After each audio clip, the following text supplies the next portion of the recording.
आनंद लो प्रतिदिन जीवन का में आपका स्वागत है। मेरे साथ रहने में धन्यवाद। आप ये प्रोग्राम देख रहे हैं इसलिए मुझे आनंद है, क्योंकि आपका जीवन बदलने में परमेश्वर के वचन में सामर्थ्य है। परमेश्वर हमारे बारे में क्या कहता है इस पर हमें यकीन करना है, बल्कि लोगों पर नहीं। कृपया इस संदेश को गौर से सुनिए जो ओमाहा नेब्रास्का में पढ़ाया जा रहा है, स्वयं बनने पर।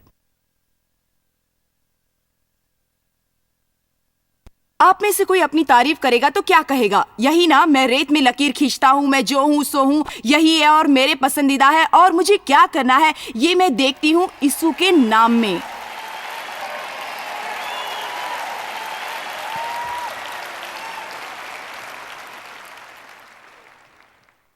कुछ लोग तेज रफ्तार के होते हैं जो जल्दी सीख भी लेते हैं, पर और हैं जिन्हें समय लगता है, पर जब वे पाते हैं उन्हें खुशी होती है। कुछ गहराई देखते हैं पर कुछ गहराई देखते ही नहीं।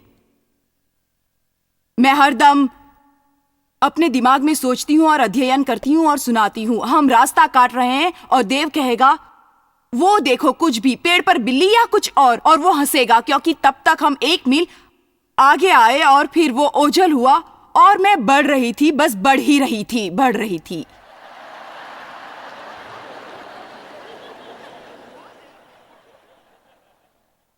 हम एक रेस तरह में जाते और वे कहेगा, क्या हम यहां आए थे? याद नहीं। मैंने ये खाया और तुमने वो।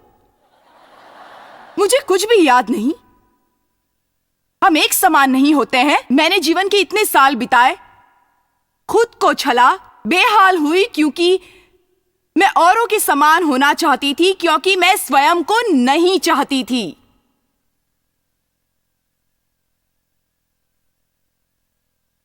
आप में से भी कितने इसके शिकार हैं?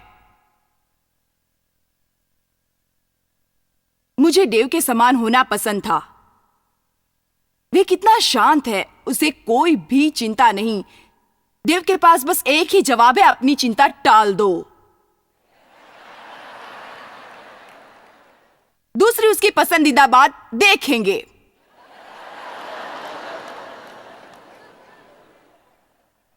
अपनी चिंता टाल दो। और मैं झूमर पर लटकने समान हूं।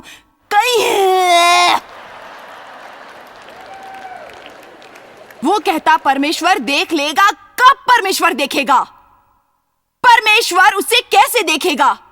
मैं बैठकर तत्व ज्ञान से सोचती और कारण ढूंढती हूँ। हाँ, सचमुच परमेश्वर ऐसे अनेक मुसीबतों से मुझे छुड़ाएगा, पर मैं उस पर चिढ़ती क्योंकि वे शांत है।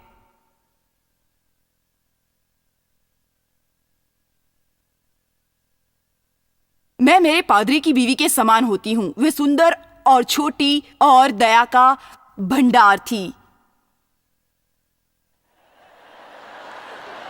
वे लोगों से विचार विमर्श करेगी और कहेगी, और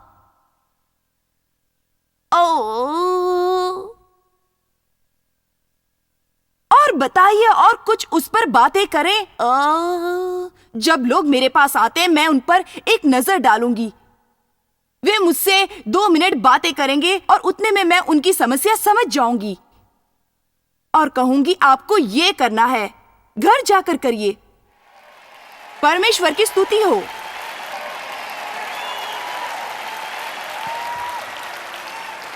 मैं उन लोगों में से हूं, मैं दुष्ट नहीं, पर मैं वास्तविकता पर जाती हूं। इसलिए मेरा संदेश इस प्रकार का है, मैं यहोवा नहीं भागती हूं। मेरे पास समय है जिसमें मुझे आपको सत्य पहुंचाना है, और उसे सजाने संवारने के लिए मेरे पास समय नहीं। हालेलुया। जो है सो है। सत्य से बढ़कर दूसरी कोई बात आप बना नहीं सकते। पर जब मैंने सोचा मैं हल्की और घमंडी और हठीली हूं, पर आपको क्या पता मुझे क्या हासिल हुआ? परमेश्वर ने मुझे बनाया है। मतलब ये नहीं कि मैं सुधर नहीं सकती, अर्थ ये नहीं कि आत्मा का फल हम तैयार नहीं कर सकते। परमेश्वर ने औरों को हमारे लिए आदर्श बनाया है। मैं मुस्कुराती हूँ क्योंकि ऐसा लगता है मानो इतने साल की सेवा में मेरे जीवन में ऐसे लोग आए जो मेरे करीब थे और बहुत अच्छे भी थे, मुझे बहुत पसंद करते थे।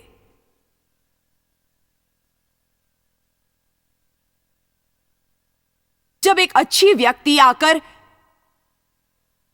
कुछ करती है और फिर वो मेरे जीवन में नहीं है, परमेश्वर दूसरी और अच्छी व्यक्ति को भेजता है जो भली है। अब मेरे साथ एक नई लड़की यात्रा कर रही है जिसे मैं 20 साल से जानती हूँ, और इस सप्ताह वो मेरे साथ नहीं है, पर वो बहुत अच्छी है।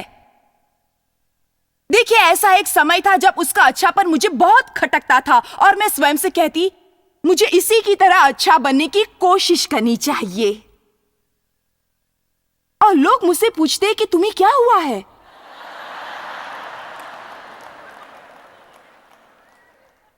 पर होता क्या है, जब ऐसे लोग मेरे इर्द गिर्द हैं, वे मुझे दोष नहीं लगाते, पर जरूर याद देते हैं कि मुझे थोड़ा नर्म और थोड़ा मीठा होना है। आपको पता है, ऐसे बहुतों को परमेश्वर आपके जीवन में लाया कि आप उनसे अपनी तुलना न करें। उनके पास वो है जो आपके लिए फायदेमंद है। उनकी तुलना में आप उनसे बढ़कर नहीं हो सकते, पर वे तुम्हें स्मरण दिलाएंगे कि आप संतुलित बने।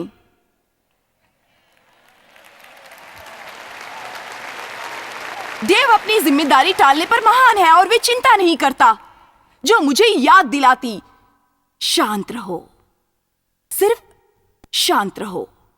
आपके जीवन में जो लोग आप समान नहीं है, उन पर तुम्हें चिढ़ना नहीं है, बिल्कुल नहीं। हमारे जीवन में आए लोग हमारे समान नहीं है और हम उन्हें हमारे समान बना नहीं पाए। उन पर चिढ़ने का एक कारण है कि उनका हमारा दोष दिखाना हमें पसंद नहीं। आमीन। आप स्वयं बनिए। मैं अपने आप को हमारे पादरी की बीवी बनने की तुलना की और पड़ोसी के समान होना चाहा। वे कलाकृति का नमूना है। वो घास कटाई की गाड़ी चलाती, मुझे तो वो शुरू करना भी नहीं आता। उसकी एक बाग थी, उसमें टमाटर उगाए, उसने टमाटर बंद डिब्बे में भरे। परिवार के सब कपड़े वही सिलाती। उसने पौधों के लिए स्वयं कुड़िया बनाई, स्वयं वॉलपेपर लगाए, पेंट किया। और मैं तो एक भूत निकालना चाहती थी। पर आप जानते हैं, उसे जाने बगैर आप औरों समान नहीं होंगे। आप राजा कभी नहीं बनोगे। दाऊद कभी राजा नहीं बनता जब तक उसे वे एहसास नहीं था कि वो कोई और नहीं बन सकता। जब वो बाहर जाता और शॉल के हथियार ले गोलियत से लड़ने की कोशिश करता, तो वो बुरी तरह हार जाता और वो कभी राजा नहीं बन पाता। मैं आपके बारे में बहुत सोचती हूँ और देखने वालों में से बहुत आपका व्यवहार नहीं देख पाएंगे, क्योंकि आप आपसे बढ़कर बनने की कोशिश में लगे हैं। आपको लगता है आप अप्रिय हैं क्योंकि चारों ओर औरों को देखते हुए या लोगों के आपके मन को छूने वाली बात कही और आपने उन पर विश्वास किया। आपको लोगों पर नहीं बल्कि परमेश्वर पर विश्वास करना है। परमेश्वर आपके बारे में क्या कहता है मैं आपको बताऊंगी। भजन संहिता 139 देखें। इससे हम ये जानते हैं कि हमें बदलने की जरूरत नहीं। मैं बदलाव की जरूरत के बारे में नहीं कह रही। हमें बदलाव चाहिए, हमें सुधार चाहिए और हमें बढ़ना है। और महिमा से महिमा तक परमेश्वर हमें बदलता है। हम परमेश्वर के साथ सेवा कर सकते हैं और हमारे बर्ताव के बदलाव का हमें एहसास होगा। पर जो मूल मनुष्य जैसा परमेश्वर ने हमें बनाया, वो हम हैं और हम ये सिलसिला जारी रखेंगे। भजन संहिता 139 देखें।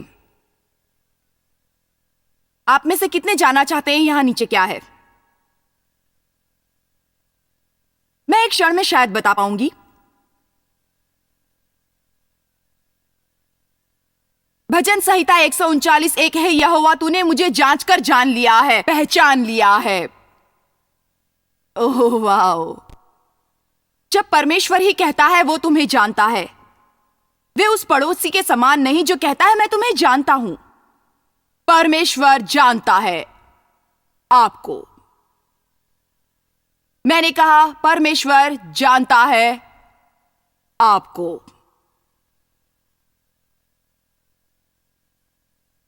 तू मेरा उठना बैठना जानता है और मेरे विचारों को दूर से ही समझ लेता है।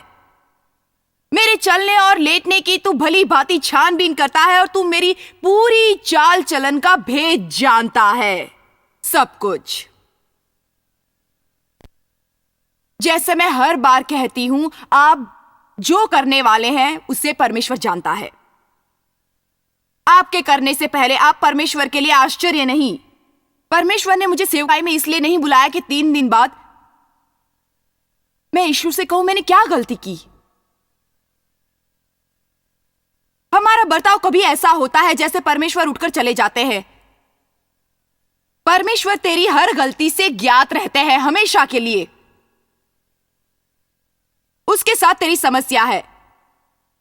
ऐसा कोई गड्ढा नहीं जो इतना गहरा हो जिससे आपको बाहर निकालने के लिए उसके हाथ छोटे पड़े। यीशु का लहू सबको ढलता है या कुछ भी नहीं। आमीन। हालेलुया। ऐसे मेरे मुख में ऐसा कोई शब्द नहीं जो मैं बोलने के पहले प्रभु तू नहीं जानता। परमेश्वर जानता है कि आप क्या कहेंगे। हर बात जो आप कहने वाले हैं, हर निर्णय जो आप लेने वाले हैं, मेरे मन का स्वामी तो तू है। तूने मुझे माता के गर्भ में रचा, मैं तेरा धन्यवाद करूंगा, इसलिए कि मैं भयानक और अद्भुत रीति से रचा गया हूं।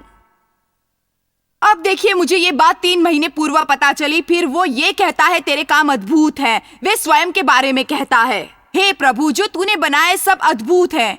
ये कोई दुर्घटना नहीं, तेरी इनमें से खास वजह है। तूने मेरा व्यक्तित्व रचा, मेरे जीवन पर तेरा अधिकार है। तूने मेरे लिए योजनाएं बनाई। तूने मुझे मेरी उंगलियों के निशान दिए।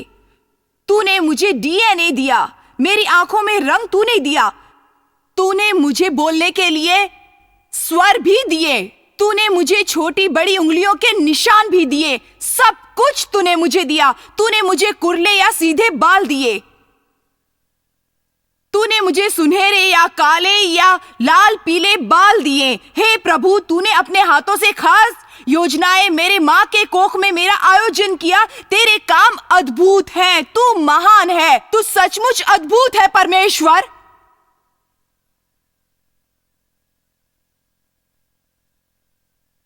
मुझे वो पसंद है। हम कैसे बात करें, मैं ये नहीं या वो नहीं।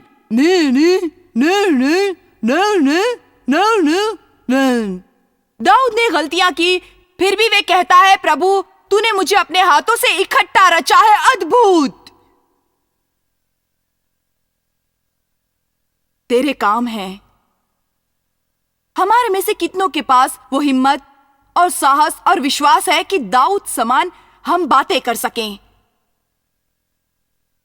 आपको अपने खिलाफ नहीं होना है, आपको आत्मविश्वासी बनना है, पवित्र आत्मा से भरे हुए, जहाज से उतरने के लिए तैयार।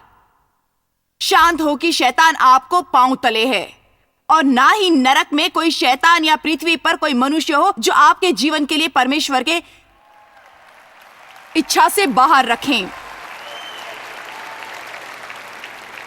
हम लोगों के बारे में अति संवेदनशील होते हैं कि वे क्या सोचते हैं या क्या नहीं सोचते, या क्या कहते हैं या क्या नहीं कहते, और आपको कैसे देखते हैं। अगर लोगों के विचार आप पर नियंत्रण करेगी तो आप अपने राज में कभी राजा नहीं बन पाएंगे।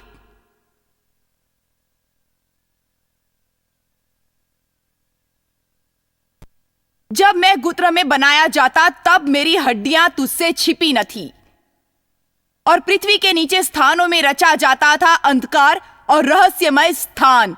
तेरी आंखों ने मेरे बेडोल तत्व को देखा, और मेरे सब अंग जो दिन दिन बनते जाते थे वे रचे जाने से पहले तेरी पुस्तक में लिखे हुए थे। क्या ही बहुमूल्य है तेरे विचार, मेरे लिए तेरे विचार। अब परमेश्वर ने हमें हमारी माता के गर्भ में रचा, और परमेश्वर इस बारे में यह कहता है, हमारा एक भीतरी और बाहरी स्वत्व है। हम परमेश्वर के संबंध में आने के पूर्व बहुत से हम अव्यवस्थित होते हैं। बहुत ही कम ऐसे हैं जिन्हें वो निर्णय लेने का मौका मिलता है कि वे प्रारंभिक स्थिति में ही मसीह को स्वीकारते हैं। अव्यवस्थित जीवन होने के पहले हम में से बहुत लोग परमेश्वर को अपना जीवन समर्पित करने से पहले अपनी कोशिश में लगे रहते हैं। हमारे नए जन्म के बाद हम अलग नहीं दिखते, हमारा बर्ताव भी अलग नहीं होता। जब आप नया जन्म पाते हैं, यीशु पवित्र आत्मा द्वारा हम में वास करने लगता है, क्योंकि वे पवित्र है। अपवित्रता में वे वास नहीं कर सकता, इसलिए उसे पूर्ण सफाई करनी होती है तुम्हारे भीतर, ताकि वे निवास करे। इसलिए वे मूसा को प्रकट हुआ। वे आया और उसने जलती झाड़ी में मूसा से कहा, तेरे पांव के जूते निकाल, क्योंकि जिस भूमि पर तू खड़ा है वो पवित्र है। उसने मूसा से जूते निकालने को कहा, क्योंकि इस संसार की कोई भी बात कोई भी सांसारिक समय या मनुष्य की बनाई गई बात परमेश्वर की पवित्रता के साथ कभी भी मेल नहीं खाती। आप जाने या न जाने, समझे या न समझे, अगर आपका नया जन्म हुआ तो आप पवित्र हैं। आप हर बार पवित्रता नहीं बरत सकेंगे, पर परमेश्वर आपको पवित्र ठहराता है। आप हर समय योग्य बर्ताव नहीं कर पाएंगे, पर वो आपको योग्य कहता है। हम हर बार आत्मा के फल रूप नहीं चल पाएंगे। गलातिया 5 कहती है, अगर आत्मा हम में है, आत्मा का फल भी हम में है। मुझ में प्रेम, आनंद, शांति, धीरज, भलाई, दया, कृपा, अच्छाई, नम्रता और संयम है। हर उत्तम बात जो आपको लगेगी, जो परमेश्वर आप में चाहता है, वो नया जन्म पाए विश्वासी के जीवन में आप में बीज के रूप में इस वक्त है। हम करते यह है कि बाहरी मनुष्य की ओर ज्यादा ख्याल देते हैं और कुछ बाहरी मनुष्य की ओर ज्यादा ख्याल देते हैं। हमें करना यह है कि हमारे अंदरूनी को समझना है और परमेश्वर पर नजर रखते हुए हम क्या कर सकते हैं उसे देखना है और आहिस्ता आहिस्ता महिमा से महिमा तक पवित्र आत्मा जिसे हमारे जीवन में भेजा है उसे ये करना है। वो पवित्र का एजेंट है और पवित्र का अर्थ पवित्र आत्मा ने हमारे जीवन में जो अद्भुत कार्य किया है। हे प्रभु, तेरे कार्य अद्भुत है। मुझ में एक अद्भुत बात की गई, मुझे परिपूर्ण बनाया गया। शैतान आया और मुझ में अव्यवस्था आई। तूने अपना खून बहाया, मुझे पाप मुक्त किया और फिर से खरीदा, अंदरूनी मुझे शुद्ध किया। तू मुझ में रहने के लिए आया। अब भीतर से जैसे आदमी उस बाग में था वैसे मुझे बनाया। अब मुझे यही करना है कि पवित्र आत्मा के संग काम करना है कि वो मेरे मन में, भावना में, मेरी इच्छा में छा जाए।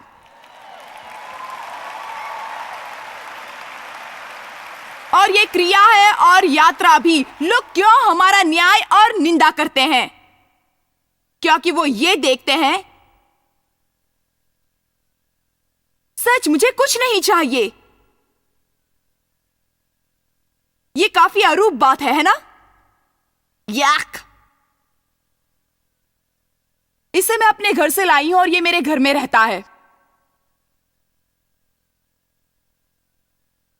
मेरे घर के एक भाग को इससे सजाती हूं और इसकी वजह से ही जब मैं इसे देखती हूं ये मुझे संदेश देता है।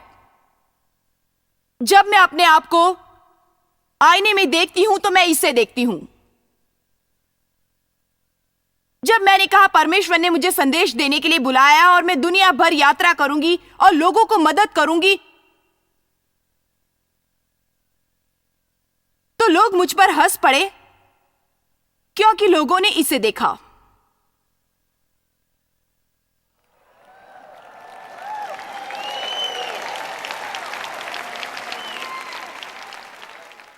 यहां कुछ और है, देखो तो।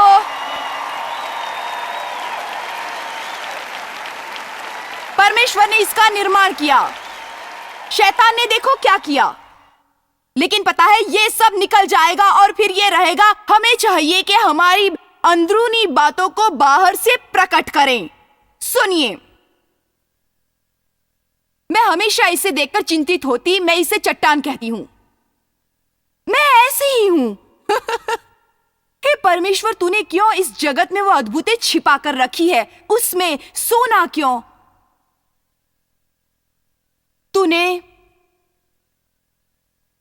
सोने जैसी चीज पहाड़ और पर्वत में क्यों छुपा कर रखी हुई है? किस लिए? क्यों हीरे पहाड़ में छिपाए? उसको क्यों खोदना पड़ता है? वो यहां वहां बिखरे हुए क्यों नहीं मिलते ताकि आसानी से ढूंढ पाए? परमेश्वर के बारे में कुछ है, वो अच्छी बातें छिपाता है और आपके लिए जरूरी है कि आप उसे खोदें और खोदें और खोदें और खोदें और गहरा और गहरा और गहरा और गहराई में जाए।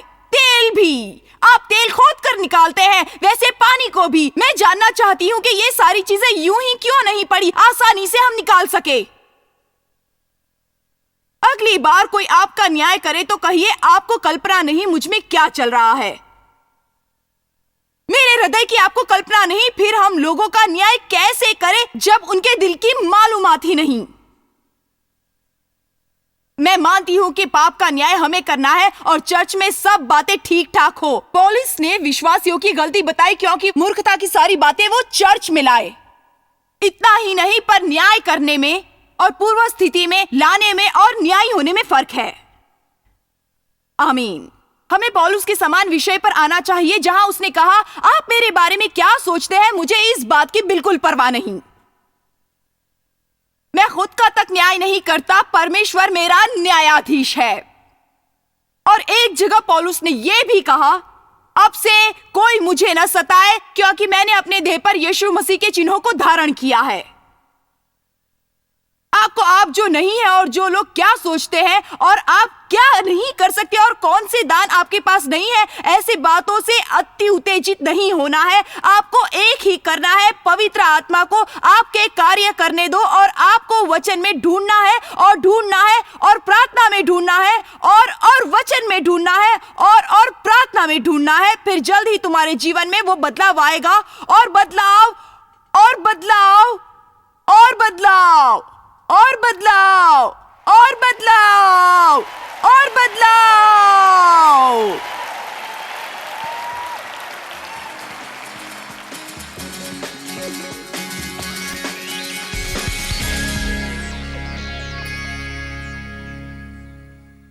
मैं आपको दूसरों से अपनी तुलना न करने के लिए प्रोत्साहित करना चाहती हूँ और ये निर्णय कीजिए कि आप बहुमूल्य व्यक्ति बनने जा रहे हैं, जैसा कि परमेश्वर ने आपको पैदा किया था।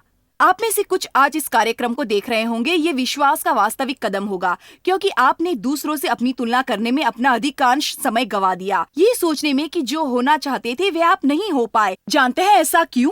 परमेश्वर दूसरों की तरह बनने में आपकी मदद नहीं करना चाहता। उसने जिस तरह आपको बनाया है उसी तरह बनने में वो आपकी मदद करना चाहता है। आपको अपने आप को सुधारने की जरूरत है। इस सूचना को नोट करें और आज ही अपनी प्रति प्राप्त करें। मेरे साथ बने रहिए। अंत में कुछ बातें बताने के लिए मैं लौट कर आ रही हूँ।